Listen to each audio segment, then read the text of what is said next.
नाम ही महाबल है। राधा राधा रटो। तुम्हारे दो ही बच्चे हैं, प्रभु के अनंत बच्चे हैं। सब जीव जंतु पशु पक्षी सबका। कोई कोई 40-40 किलो मांस एक बार आहार करता है। भगवान का वो भी बच्चा भूखा नहीं रहता। मतलब जैसे पशु पक्षी ऐसे ऐसे, अब जैसे हाथी है उसे मनों में चाहिए, कुंतलों में आहार चाहिए, लेकिन भगवान उसको भी भूखा नहीं देते, वो भी स्वस्थ रहता है। मांसाहारी पशुओं को मांस देते हैं, भगवान जिसको जो चाहे वो भोजन देते हैं। तो इसलिए हमें अपने बच्चों के लिए प्रयास करना है, पर दुखी नहीं होना है। उनका भी तो भाग्य है, भगवान उनके भी तो पिता हैं, उनकी रक्षा करेंगे। नाम जप करो और भगवान के भरोसे रहो, तभी मंगल। भगवान के भरोसे हो जाओ तो सब मंगल हो जाएगा। हम मान लो पति चल गए तो आप कब तक टिकेंगे? हो सकता है कि आप बच्चों की परवरिश लायक न रहे, फिर कौन करेगा? दुखी मत हो। सर्वलोक महेश्वर भगवान, एक बार सोझा जी का चरित्र हमने कई बार सुनाया है कि उनको गृहस्थी से वैराग्य हुआ। भक्त थे, ब्याह हुआ और नया बच्चा प्रकट हुआ जब, तो वैराग्य हुआ। वो सब देख कर उनको बस अब निरंतर भजन करेंगे। पत्नी से कहा कि धर्म कहता है कि जब वैराग्य की भावना हो तो पत्नी को सूचना देनी चाहिए। तो हम आपको सूचित करते हैं, हम कल सुबह 3 बजे घर से भाग जाएंगे। तो उसने कहा हम आपके साथ चलेंगे। बोले आपका धर्म है, आप चल सकते हो, पर कुछ भी साथ लेके नहीं। जैसे हम कष्ट में जीवन व्यतीत करेंगे वैसे। तो कहा हाँ। चल पड़े। अंधेरा था। वो पीछे पीछे थोड़ा कदम, तो उन्होंने कहा कुछ लिए हो क्या पीछे? तो उनका पुत्र को ले, कहा था कुछ नहीं। पुत्र को क्यों लेके आई? नवजात बालक को गोदी में। उनका अब इसको कहाँ छोड़े? तो बहुत से कीड़े मकोड़े थे। बोले इनका भरण पोषण तुम कर रहे हो? तो भगवान कर रहा है। अगर हमारी आज्ञा मानते हो तो यहीं छोड़ दो, नहीं वापस लौट जाओ। तो पति प्रेमी थे, पुत्र को छोड़ दिया।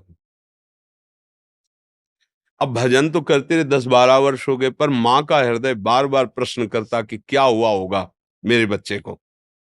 सोजा जी ने देखा कि इनकी मना स्थिति जो है, तो उनका चलो एक बार गांव चलते हैं। तो अपनी जन्मभूमि के दूर रुके। गांव के लोग आए तो बाल बढ़ गए थे, सहसा नहीं पहचान पाए। तो उन्होंने कहा कि तुम्हारे गांव में एक सोझा जी रहते थे, और जब वैराग्य से घर से निकले तो उनकी पत्नी पुत्र लेके निकली थी। तुम्हें पता है उस पुत्र का क्या हुआ? उनका हाँ हाँ। जेवी सोझा जी गए तो सोझा जी के मित्र थे राजा, उन्होंने अपने सैनिकों से खोज करवाई। तो जब खोज करवाई तो पुत्र मिल गया। तो उन्होंने कहा उनका नवजात शिशु है, तो बोले वो वैराग्य में इनको भी छोड़ के चले गए। अब हमारे तो पुत्र है नहीं, तो सोझा जी का पुत्र हम अपना पुत्र मान लेते। बोले वो युवराज है, 12 वर्ष का है युवराज। बोले अच्छा तो मान। पत्नी इसका समझे, अगर हम रहते तो उसे ये नहीं बना पाते। भगवान के सारे छोड़ दिया। वो निकले और सैनिक आ गए उठा के, राजकुमार पदवी पे अर्थात आगे चलकर राजा बनेगा। भगवान के भरोसे हो जाओ, वो अनंत ब्रह्मांडों का भरण पोषण करे। हम लोग तो जीव हैं।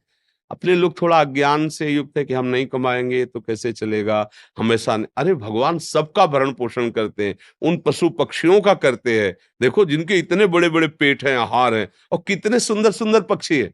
अपने लोग तो वो सब लगा लोगों के गाल चिकने करते हैं। वो पेस्टो वेस्टो जैसा आता है, क्या कहते हैं उसे, क्रीम व्रीम ऐसे लगा के। और पशुओं को पक्षियों को देखो, एकदम ऐसे नीला लाल, ऐसे कितने रंग बिरंगे पक्षी, कैसा भगवान श्रृंगार किए हुए। भगवान के भरोसे रहो, भगवान का आश्रय ले लो, सुखी हो जाओगे। बात अंदर से मान लो, ये दुख नहीं होगा। हम लोग कब कब तक ये नाशवान शरीर है। मान लो अभी आपका, फिर बच्चों का क्या होगा? आप निश्चिंत रहो, वो भगवान है। वो आज तक कभी ऐसा नहीं हुआ, वो अनाथों का नाथ है। आप जितना सुख नहीं पहुंचा सकते उतना वो सुख पहुंचाते हैं। और जब तक अहंकार रहता है तब तक लगता है कि मैं कर रहा हूं, जब अहंकार गलित हो जाता है तो दिखाई देता है कि वही विश्व ब्रह्मांड में उसी का सारा खेल चल रहा है। केवल हम अज्ञान से समझते हैं कि अगर हम अपने परिवार का भरण पोषण न करें तो परिवार मर जाएगा। लेकिन जब वो मर जाता है तो अच्छे से परिवार का भरण पोषण होता है, थोड़े दिन शोक रहता है, फिर वैसे ही सब।